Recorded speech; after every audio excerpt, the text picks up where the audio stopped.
నమస్తే, welcome to HMD digital. అమృతం కోసం చేపట్టిన సముద్ర మదన సమయంలో శంఖం ఉద్భవించిందని పురాణాల కథనం.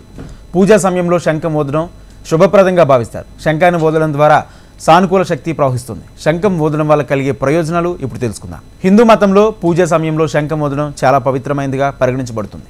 శంఖం ఊదడం ద్వారా పాజిటివ్ ఎనర్జీ ప్రసారం అవుతుంది, ప్రతికూలత దూరం అవుతుంది. శంఖం ఉన్న ఇంట్లో విష్ణువు, లక్ష్మీదేవి అనుగ్రహం ఎల్లప్పుడూ ఉంటుందని నమ్మకం. శంఖం ఉన్న ఇంట్లో ఆనందం, సంపదలు ఉంటాయి. శుక్రవారం రోజున లక్ష్మీదేవిని పూజించిన తర్వాత శంఖం ఊదడం చాలా శుభప్రదంగా భావిస్తారు. శంఖం ఊదడం వల్ల ప్రతికూలత తొలగిపోతుంది, పాజిటివ్ ఎనర్జీ ప్రసారం అవుతుంది.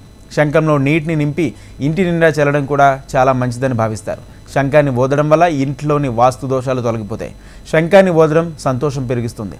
శాస్త్రవేత్తల ప్రకారం శంఖాన్ని ఊదడం వల్ల పర్యావరణం శుభ్రమవుతుందని, శంఖం నుంచి వెలువడే శబ్దం చుట్టూ వెలువడే బ్యాక్టీరియా, క్రిములను చంపుతుందని, అందువల్ల క్రమం తప్పకుండా శంఖాన్ని ఊదడం వల్ల పర్యావరణం శుభ్రంగా, స్వచ్ఛంగా ఉంటుందని తెలుపుతున్నారు. అయితే శంఖం వాయించడం వలన ఆస్తమా రోగులకు కూడా ఎంతో మేలు చేస్తుందట.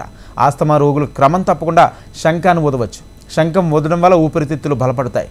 శంఖంలోని నీటిని తాగడం వల్ల ఎముకలకు సంబంధించిన సమస్యలు తొలగిపోతాయి.